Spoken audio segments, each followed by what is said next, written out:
Hey guys, it's everyone's favorite Dinobot here. Today we got Hydranoid versus Vegeta, so let's begin. Hydranoid is the darkest Bakugan of the original 6 Bakugan from the original Bakugan series. So Hydranoid is a Vestroian consisting of the darkest element. The darkest element gives him a very consistent power boost and abilities, and he was actually one of the strongest Bakugan to even reach a power level of 1,000 in the first series, which was thought to be impossible and only done when it was pretty much in the second gen, meaning that Hydranoid was literally built different. Hydranoid is consistently shown to be above at least Infinity Core Drago. This Drago was being beaten up by a lot of villains that Hydranoid actually took down. For example, Hades was actually giving this Drago a lot of trouble, and Hydranoid eventually goes on to one-shot him.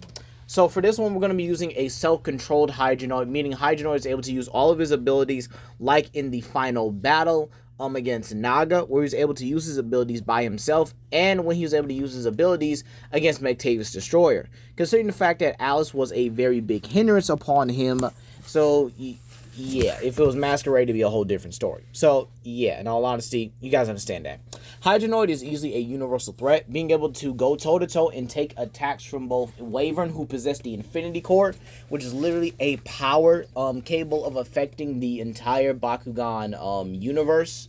Matter of fact, it was actually able to combine Vestroia, which is a separate universes comprised of Pyrus, Darkus, Chaos, Ventus, Subterra, and Aquas, and a unknown dimension. Hydranoid was able to beat the Skyfather of his realm, Excedra, who was capable of existing outside of the time and space of all the Bakugan universes, along with the Ancient Six. He would also scale above the other members of the Ancient Six, considering the sheer fact that Excedra was confirmed to be the strongest of the Ancient Six. So again, this means Hydranoid is at least high universal to multiversal in power, and possibly further. Considering the sheer fact he scales above the Infinity Core, which exists outside of the, multiverse itself, and is a power that is pretty much beyond some of the other artifacts in Bakugan, including the likes of the Sacred Orb and possibly even Raisinoid's power. So again, Hydranoid scaling to and possibly above this may very easily makes him a Bakugan worthwhile. He's able to use abilities that are capable of nullifying attacks like transmutation and molecular manipulation, being capable of stealing an opponent's power and adding it to his own, and actually being able to combine multiple abilities into one shot. He's able to freeze and distort time, even being able to drop an opponent's power down to literally zero, meaning they're basically powerless, and is able to straight up one-shot them with these attacks, even being able to see over mountain-sized distances. So basically say he would basically be seeing on the top of Mount Everest to basically New York City. Because considering the Bakugan world or the Bakugan universe is much bigger than ours, this means that his distances would be far greater. So essentially in the same sense as Transformers, a mile to us is a footstep to them. So essentially, yeah, these guys are incredibly strong, durable, and fast. He's able to react to Chaos Bakugan and was already considered to be the strongest Bakugan and was able to match Drago and even surpass him at least twice during the series, despite the fact that Drago had infinite power. So that's Hydranoid for you. Vegeta is the longtime rival to Goku and is one of the strongest contenders for the strongest being in Universe 7, or the strongest mortal in Universe 7. Vegeta's strength easily has surpassed the likes of Buhan and Perfect Cell, characters that can destroy solar system and galaxies, and this is pretty much accurate considering the sheer fact that he was able to make Beerus use around 10% of his power when a Super Saiyan 3 Goku couldn't really make Beerus use and at least around that level at that time. Vegeta is also incredibly durable, being able to take attacks from characters like Golden Frieza like they're nothing, attacks from Jiren and Toppo, being capable of pretty much just eating these attacks here and still being able to go through them with relatively small injuries. Vegeta also possesses powerful attacks such as the Final Explosion, Final Flash, Galagun, and Big Bang attack, which was scaled to his key levels, and being able to use the Hakai now with Ultra Ego. With Ultra Ego, he is able to take damage and is being able to amplify his already powerful strength. Okay, so he's able to amplify himself by the amount of damage he gets. However, there is a limit to this amount of damage. Okay, the more damage he takes, eventually this will overtax the form and cause him to be knocked out. Other than that, Vegeta is incredibly powerful, being able to take on both Gas and Granola in very clean situations when they were shown to be above a mastered Ultra Instinct Goku, post Tournament of Power, post the Moro arc, okay, and I would also say post the Broly movie, considering Goku obviously got stronger from that incident. Okay, so these guys are very, very powerful in a sense here, right? So if these two went head to head, who would win more often than not? Now, Vegeta is probably going to start out by testing Hydranoid. Testing him probably with Super Saiyan. Hydranoid is going to slap the following forms. Super Saiyan. Base. Super Saiyan. Super Saiyan 2. Super Saiyan God, and Super Saiyan Blue. Meaning Vegeta is going to have to go into Ultra Ego almost immediately in order to even see a chance of closing that power gap. Vegeta is a universal to multiversal being here, and this is where, we get into the characters they fought. Hydranoid has straight up dominated opponents that dominated the final form of Drago at that time period, which was Ultimate Dragonoid.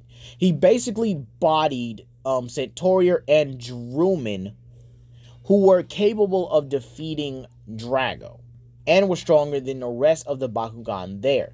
So Drago had no chance against these two, yet Hydranoid here was able to straight up ragdoll, restrain, and blast them away with utter ease. In terms of speed here, I would say they're just about relative. However, in durability, Hydranoid takes that in spades. Now you might say, okay, what is Vegeta's win con? Unfortunately, Vegeta does not have a win con in this. Hydranoid is immune to erasure, okay, because he's literally beyond what Vegeta's capable of erasing. These Bakugan are capable of warping reality and distorting it as well, and are capable of, erasing each other from existence. Now you might say, Mectavius Destroyer killed him. Mectavius Destroyer was a Bakugan, basically a Mechagon Titan. Something that was beyond the power of Drago himself when he was in his fusion state. Fusionoid Drago, even with the Reptech amp here, or the Reptech Fusion amp here, was still below Mectavius Destroyer. He had no chance against him, the same way the entire Bakugan forces weren't able to stand against him. However, Hydranoid's win cons are much more simple. He can drop Vegeta's power level basically down to absolute zero, absorb the power that Vegeta has to make it its own, bringing him up to a substantial, I would have to say God of Destruction tier, right? Because he's absorbing everything Vegeta has, and then he's going to one-tap him. He can nullify Vegeta's attacks here and even amplify his own attacks, even being able to create attacks that Vegeta cannot get away from. For example, say if Vegeta tries to gain distance, he can use Gravity Chamber to pull Vegeta in, and Vegeta can't do anything about it.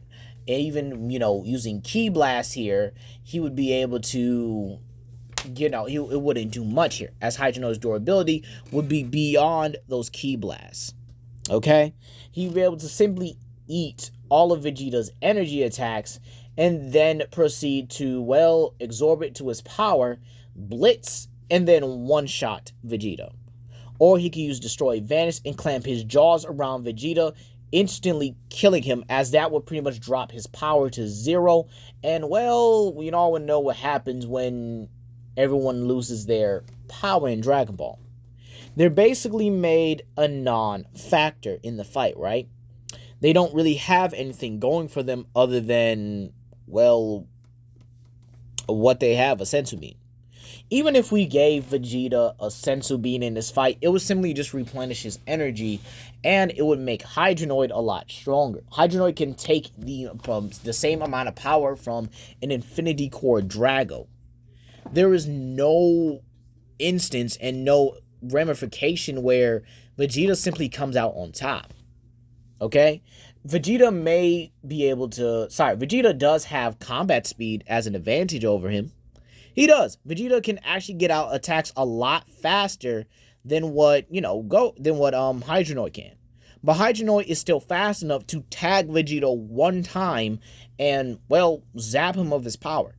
He can even encase himself in attacks pretty much in his aura, which nullifies damage completely, overpowering it and just nullifying all of Vegeta's attacks and abilities, and Vegeta's going to look hopeless during his fight.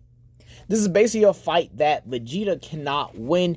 Even if he does BFR, Hydranoid has access to the Doom Dimension, which can simply just bring him back to the present Bakugan world. Okay? He can simply teleport in and out of the Doom Dimension thanks to that ability he was given to by Hauji-Naga. Okay? So in all honesty, due to the sheer fact and the sheer scaling that these characters have here, Vegeta doesn't really measure up to what Hydranoid produces. He's stronger, he's more durable, he has much more deadlier techniques, and he's pretty much going to drain and eat Vegeta. But hey, this is your favorite Dinobot, and I'll see you guys later.